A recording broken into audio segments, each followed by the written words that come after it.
everyone is playing touch is a move. So remember that the drafting of the letter was the other side's move, and the other side told them, and they said, "Be careful, because if you publish that letter and and put it out there that you are firing the general, you don't know what you're going to trigger." Which is why they're still trying to change personnel around in the state institute. They're still trying to change because they're not sure. They're not quite sure. They're not quite sure.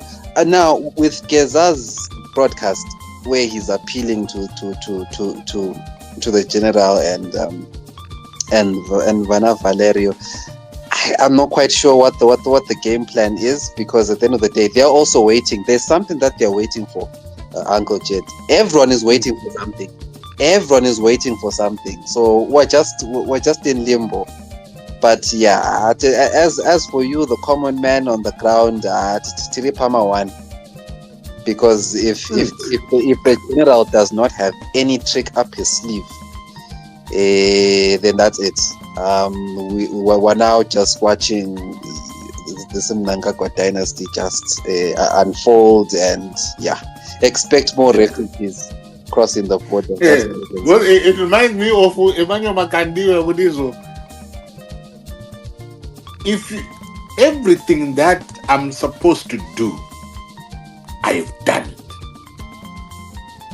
If you don't find me in heaven, it means you are not in heaven.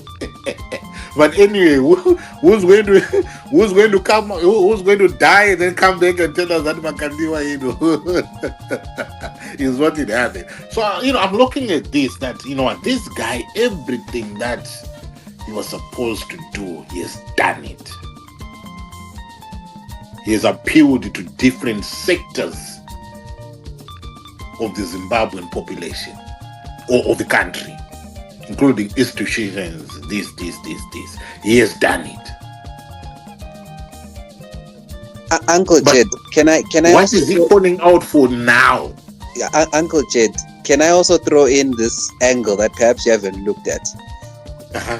What if Blessed Geza has gone rogue from the team's original plan, and he is now saying, no, let's keep up the momentum, but the team is saying, let's hold back now, and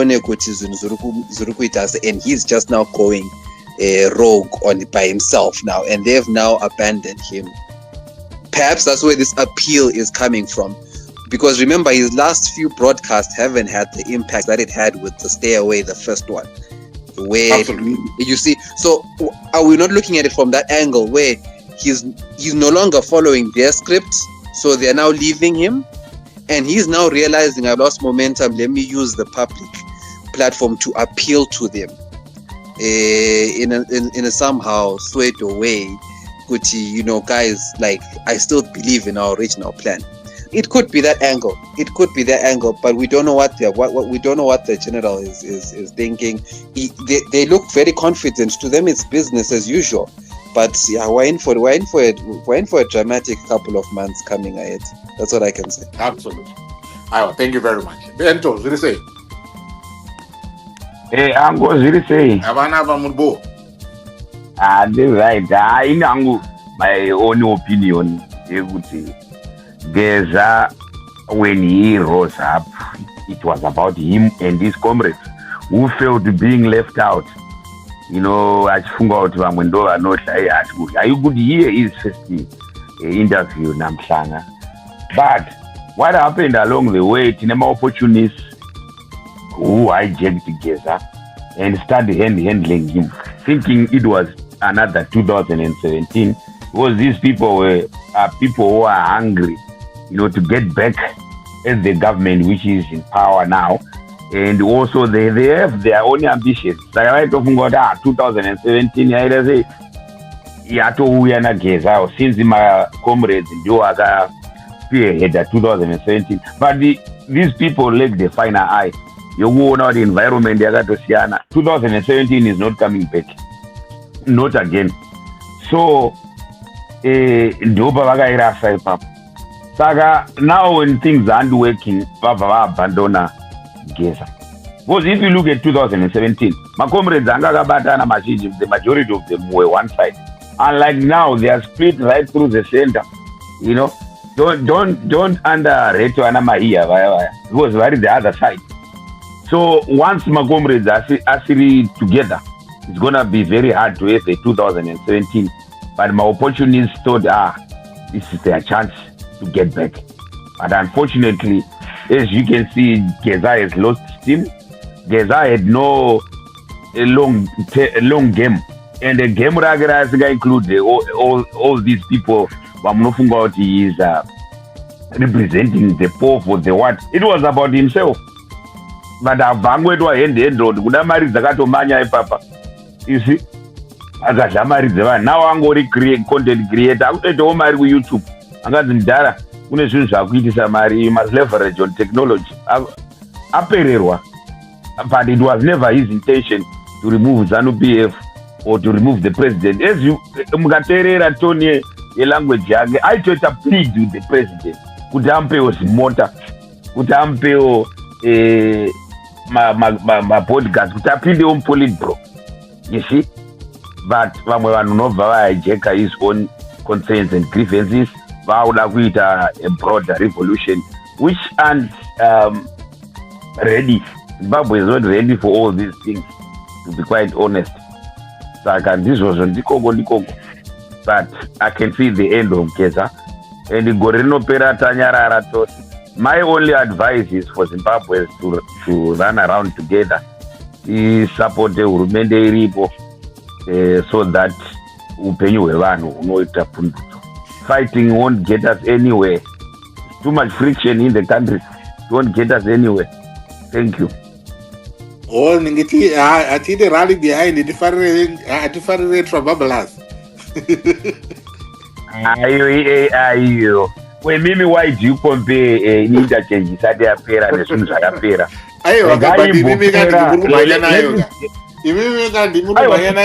This is a game changer.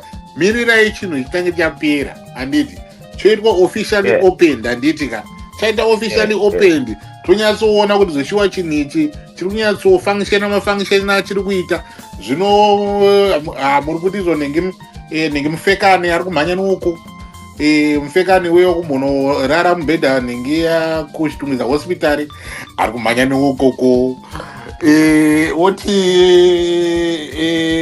nenge mukoma wangu anonzani agabani anonzani gabas something ari kumhanya nouko bamnino wangu ni bashona varu Ango, you know, Ango, we'll be getting back at people. No. You know why? Hey. We'll be getting back at people. I know to Zimbabwe. We're not repeating. Guys, we are working hard. Right. You know, Zimbabwe, we are working hard. Yeah, we are working hard. Given that what we are using are internal resources. I know people want to compare Zimbabwe. Rwanda. But I can tell you, budget Rwanda 2024, 2024, less than 60% of their budget is financed by internal resources, taxes in Zimbabwe. 24% squared, 13% immigrants. Right. You know, and they need 2025 Bagatombo improve. It's about 63%.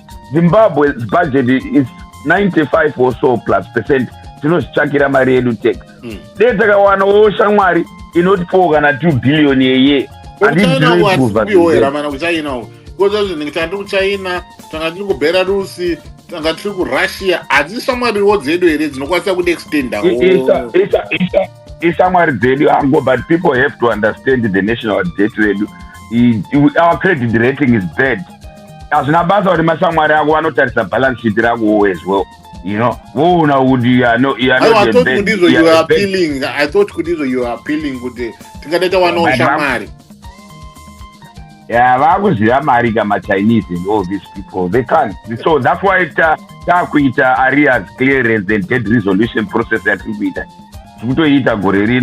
By end of the year, IMF winning a staff monitoring program. Go for my reports so that we can clear our areas. That clear my areas, they do date redu rava life but that thing here staff monitoring I mean inoitwa kangani munyika, because I remember this has happened before. Inoitwa kangani munyika this staff monitoring, and why is it painoitwa staff monitoring iyoyi hapana chinochinja? We end up needing another staff monitoring futi. Zvakafamba sei? Aipapo chenenge chanetsa ndechekuti tinenge tisida kuimplementa mareforms edu to the T. Okay. Yeah. But this time we are committed to implement our reforms. We are committed. So vanenge vachimonitor vachiona kuti muri kuita here. Right. So we are committed. We are committed because we've got no choice. Absolutely. That's our only way out. Unless we have friends who can give us legacies like Rwanda. But we will pay over 2 billion. We cannot have that cheap money. So we need to internally tikati vanachivhayo vachirega kungotengera vamwe vanhu motikari vachitora mari idzodzo vachiisawo vachiita contributing to that. Amuonere kuti izvo zvinogona nhiki kutibatsira izvi, because inini I don't see any value in keeping on giving Japresa nebhendi rake motikari, giving Maichisamba motikari, giving Mageto Youth motikari. I mean, can he not be persuaded? Could look, why don't you also use that money with the Roma covers with because we are struggling for outside help, and yet we've got inside we've got these people who are just dishing out money like what bands. Mabanzi angari hotaya zingodishwa dizo. Can we not appeal to those people vakaita sana wiki achivharo ava kuti madzimari amuri kutengesa motikari machimongoitawo ikoko pamwe zvingabatsire nyika? chitoapila ikaka anditati let's run around together sevana vezimbabwe tibatsire nyika appeal. But isusu tikaapila munoti hanzizo siyai munhu aite zvaanoda nengine mari yake. Munozosiya tipa cash 22 situation one. I don't know about Chifayo. Maybe I don't know. I can't comment on that one. Because amana imari dzakawanda because last time arunzizo akaroa nenge about 10 million, and that money is since gone up maybe over 15 million. Ine mari yakawanda yekutodizo pamwe anogona kukavhawo gap iri okavha gap iri okavhawo gap iri. Since nyika yedu tisina shamwari dzakawanda dzinotipa mari, tichingorelayawo so nekuita nenge yese internal. I leave it to the other guys. I'll leave it to other guys to comment on. I didn't come over Vento. Thank you very much. Thank you. It's been a pleasure, talking to you once again. But thank you very much. I appreciate it. Right. Baba Juju, what do you say? Host Maruva Msadaro, Kumana Msadaro. That was 3 weeks. Yeah, and ofunga bani 3 weeks. Topesera toshka kuti pamwe pane zvakaitika. Amaya. Ukanona ndiposta it means kuti I'm still alive. Tapara tose matisonganisa. Indakupa nhau yababa Geza ndine the good. Pane zvatakadzidza. It was not all bad. The whole thing is pazvakatanga zvinhu izvi. Zvakatangira pasingle interview yakaita naMhlanga. Iyoyo ainonyanyoita traction straight, but ndopaka attitude yake paiti hamfana chichi like that tone. Yes. So for us, we were surprised to see a central committee member with ZANU-PF speaking against the president. Ndopa zvakatangira kuti kati it's a ZANU-PF thing rikatimbosiya kuna kwazvinosvika. Then chaka accelerate chakagaina momentum, and it did wakauya as a group of war veterans. And a comrade Nox Chivero and the other guys vachitaura mafacts achaiwo ekuti Zimbabwe dai corruption this, Zimbabwe this, healthcare this, mafacts chachavari paground, and from a central committee member takati there's something here. And by that time for sure, and musafe makanyepera, by that time those guys they made a wave. Ndosaka makaona ZANU-PF kana ndakuona kuti munhu ari important, look how they react. one vakabva vamhanyira kutanga mascheme wovhets akati ana tungwarara vatanga kubudisa mari kuvakira vanhu dzimba, vakatanga pese ana hwenje nana uyu vakatanga kuti bhoki vachiita sei. That means it was a threat to them by that time, and vaizviita as a group of war veterans, not Geza only. Geza was the figurehead, but vaiva nevamwe vataionawo kunyange pamaconferences vakagara naye tikati maybe it's a war veterans thing, right? But from history, inini hangu chandakaobserva muZimbabwe ndechekuti the only person anofana, like in this case the bringing on of Chiwenga had no reason to act hangu kwandiri personally, because nyangwe nezuro kana makamuona kuairport kuna Mnangagwa was out of Zimbabwe for more than 10 days. Akasiya Chiwenga ari acting, and they were so happy kuonana paairport. Ona mapicha wepairport wakumana kuti avari mangu wasuwana. That means tension kana iripo ga vakatadza kunyatsoishandisa. Ndikuti chii, ndikuti zoni 2017 vanhu vese vaiziva kuti zoni kune Lacoste, and vaiziva kuti matensions between Mugabe and in fact Mugabe nana Grace pamarally emayouth vaya vaitotuka Mnangagwa nemukadzi wake varipo vachitosekerera apo. The tensions were there, but Mugabe airamba ari in power because angasati act against Mnangagwa. The moment yaakadzinga ED was now forced in a corner and he had to react. Besaka akatiza muzvairo because aiziva kuti are now under pressure. So in this case, Chiwenga had nothing to lose because Chiwenga was all with the VP, and Chiwenga has everything to gain. Chinjai constitution has muti 2030 or muti 30 term term unozona incumbent Mnangagwa doesn't gain anything. Chiwenga is nothing. Usually as long as are VP, first VP, he's second in line. Jekuti anzi chakati ZANU-PF the youth seniority, the next one is Chiwenga. So Geza kwatiri initially gave us false hope kuti ari big na Chiwenga, but Chiwenga as long as was the VP asina kudzingwa, dai vakamudzinga like last year kuconference vakaita ya pepa vaitaura zvire chinomona chichichichi, dai vakati samukadzi as vice president Chiwenga ndopataita akurirwa. Right now Chiwenga ndiye awina panyaya iyi. 2013 zvanyarara Chiwenga radza loyalty yake kuna Mnangagwa paairport vaifarana zvisingaite. He is now a team player, he has everything to gain. Geza now is now a content creator. And why? Right, inini ndikuona kuti paakatadza first thing is support. Geza haana kunotaura nema-students, Geza haana kutaura nema-church, Geza haana kutaura ne-opposition. Geza did this thing alone. And in Zimbabwe, it's a well-known fact kuti zvoni kuti uve chinhu chinobudirira chinofana because kune vanhu vane vanhu havo, and that's a fact. And ndiri kuenda again kune munhu anosapota Nelson Chamisa nyangwe mundituke sei. Ane vanhu, he has more than 2 million votes. His voice kumodai vakataurana vakati vakomana tina Geza tina chii, let's do this. Ma-students, ma-church, machichi, kune vanhu vane vanhu, but kwavari vakomana ava havana any sort of like, alright, izvezvi tainzi Geza aita chakati, but we didn't know who supported him. Nhasi out calling out Chiwenga now. Nhasi ndopazofunga kudza Chiwenga kuti uri kutukwana namavetera, uri kunzi china garwe, nhasi 3-4 months later. So inini ndikuti zvoni ma-mistakes akaitwa na-comrade Geza, his initiative was very good, but the problem ndeyekuti vakaita chinhu chavo, and also nyaya yekuwa doesn't work kumana zvakaitwa 2017. Vakomana vacho ndosaka kutona kuti Mnangagwa is very intelligent.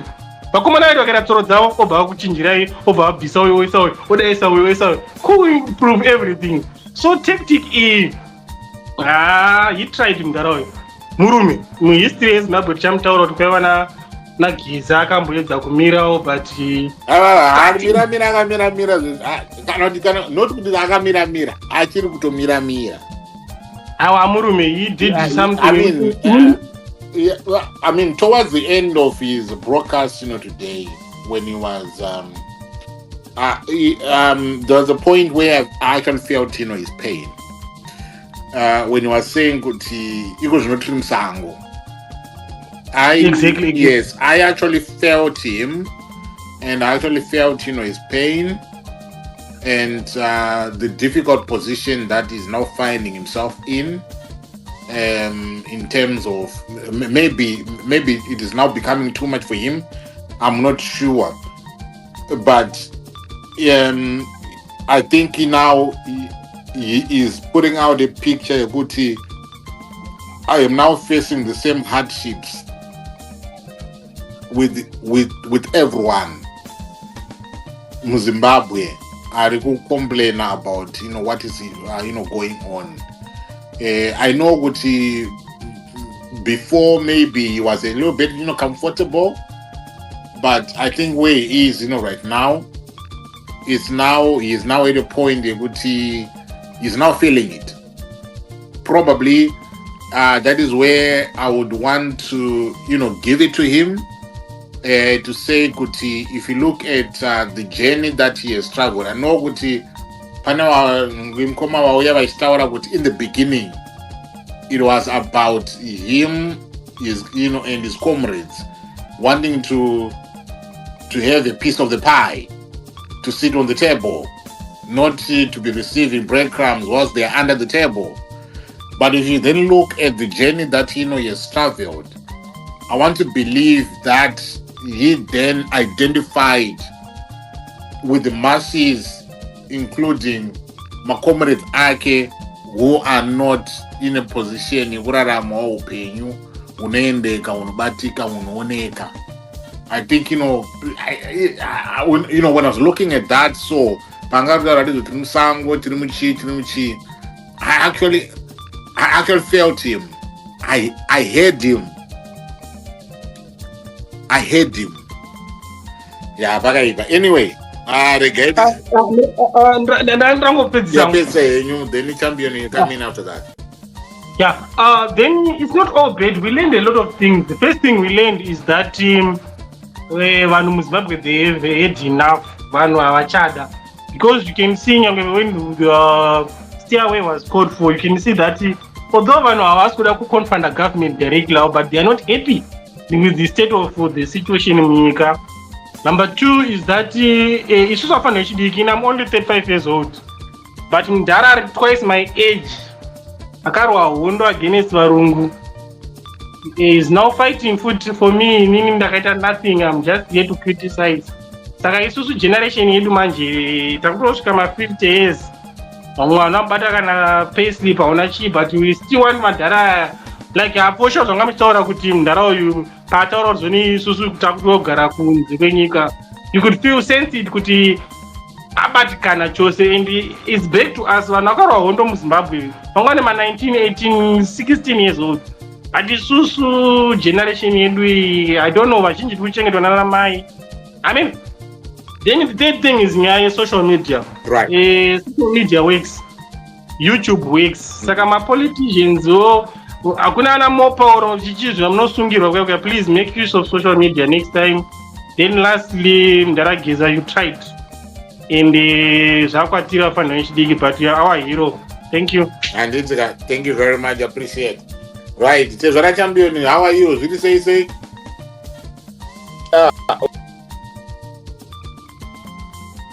What is saying? I'm question. Honorable. That's good. When you do an analysis, Geza, tofanira kutarisa chinhu one handitika. Geza initiative yake pane pairi kuleka support. That's number one. Support yake is lacking it from every angle. I know kuti there is a group of people who were behind Geza who doesn't want to come out. Absolutely. But they will only come out if something can happen or if something has happened. Right? But since these guys wants to come out when something has happened, because vanenge kuti noka hapana chokuruza, tose ngatingoruza any time. Saka as far as it is concerned, kana tisati tasvika kusituation iyoyo, zvinogona kunetsa kuona engo yaGeza at this point. But regai timbonyurira. Kana tanyurira tichaona kuti zvofamba sei, because chimwe nechimwe chine nguva yacho. Ndo chinhu chokutanga. Chipiri ndechichi,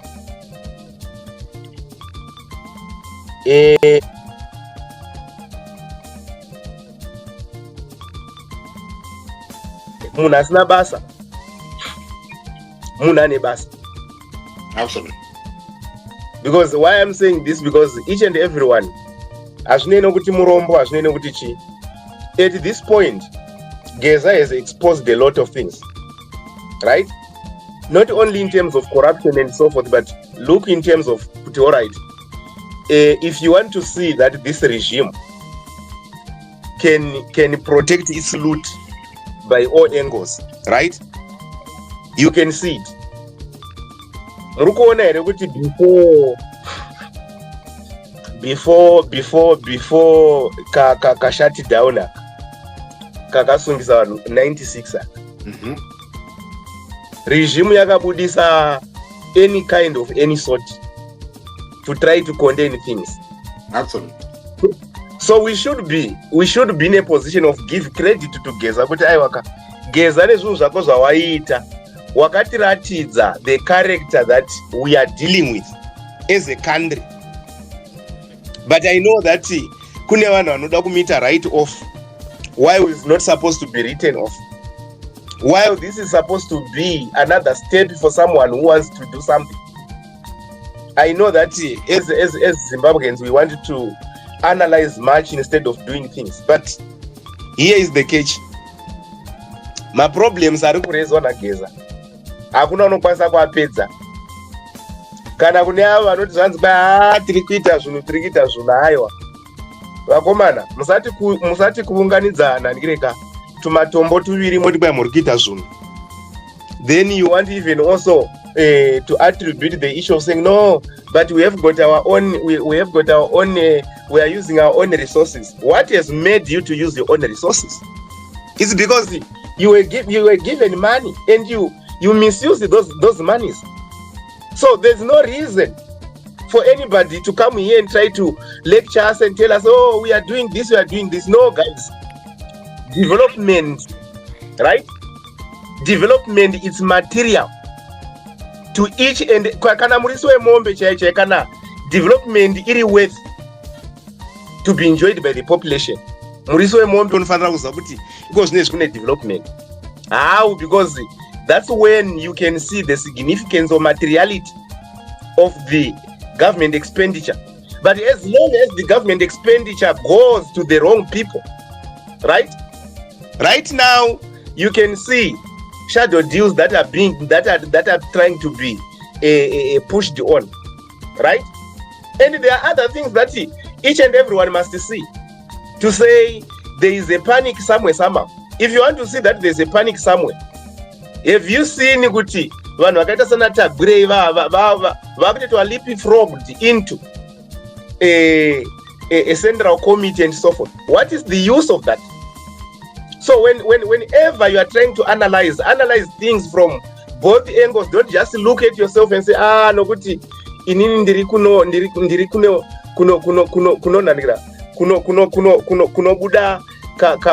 kamvura kana kuti kunobuda madomwedza emvura, saka zvatona pandiri inini ndoona sokuti zvakanaka. I think the moment you write it off in that manner and try to brush it off, but I am not saying brush it off. I am not saying don't brush it off. Brush it off whatever you want. But still, it is going to come whenever it has to come.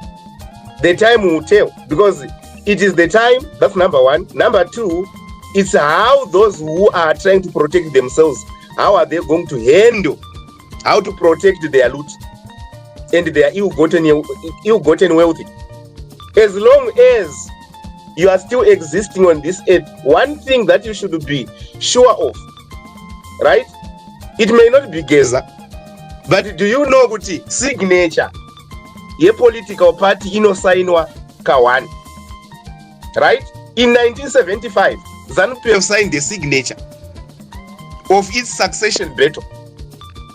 And this should be a public notice for everyone, right?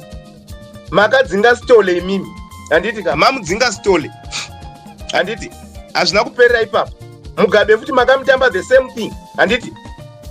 So chikwambo ichi chamakatobata ichi varume mungasekererana zvenyu muchiita sei, but chikwambo chamakabata ichi kaiti kana nguva yacho yakwana yekuti chikwambo chiya chidi chidye munhu wacho chichadya, kana kuti chidye vanhu vacho chichadya futi.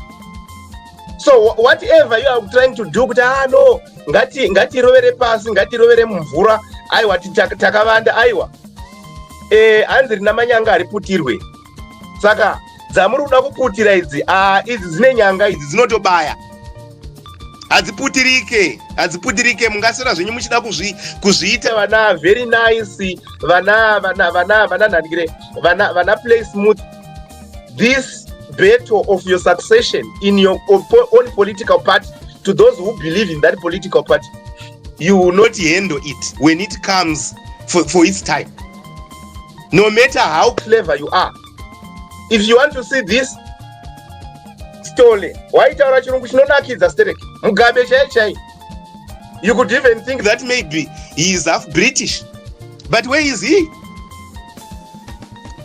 So this issue of trying to no, we are going to do this, aiwa taendela pari kutozobuda umwe asiri Geza. And what is going to happen ndezvokuti paanobuda pacho mune musina any way to protect yourself again. Why? Because inenge iri nguva yacho chai.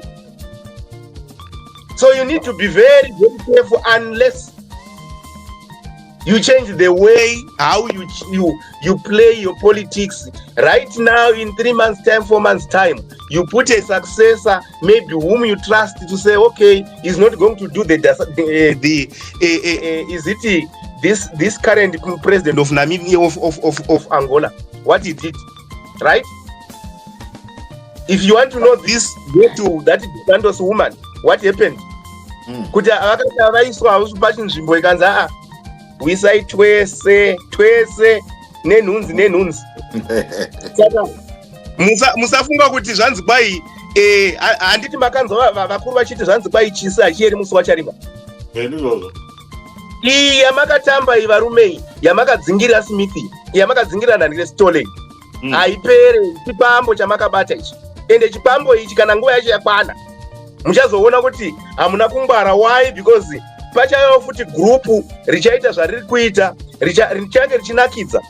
Imimi vazhinji, imimi varimo vari kuzoona sokuti muri padhuze and zvinonakidza. Muchanogara mudiaspora savamwe vari kugara mudiaspora hativadadomi namazita panguva ino. But they are bottled out because of indiscipline. 1, 2, because they failed to handle this thing. This thing could have handled better during the time of Mugabe. But what did you do, guys? You chose the other way around. And right. I am seeing the consistency of mishandling your situation. Right? Since you are mishandling your situation, inindrungo kudza kuti aiwaka meni yakakandira mazai chasara kuchochonya musi wainochochonya vana bhende vanenge vakaiswa zipi vanoiswa zinke. ana bhendo vanombomira pakati saka hazvanetsi kusvika saiti. Hakusi kumira pakati kuda kuzama kungwara, but nguva iyo painosvika haungwari hama yangu. Kana uchifunga kuti wakangwara haungwari. Saka guys, kune avo zvava vari kumurudza mwise demambodzisa mwise yenyu. Right, all right. I speak as it is. I am not a prophet. I don't even call myself a prophet. I don't even like to be anything. The only thing that I will give you is vakomana vamwe vachazonyarara nguva yayo yakwana. Right. Ende pamunorijiswa volume ka chose so tetakuseka zvedu taakuti ko mazano muripi munhu akaita seni ndakatokumirirai vakomana kuti musi wamunongonzi zipinga handizivi kana pamaspesa muvi regai dzaingula ichipo kada pamasipesa mui ukangobata maiki totokudza kuti ehe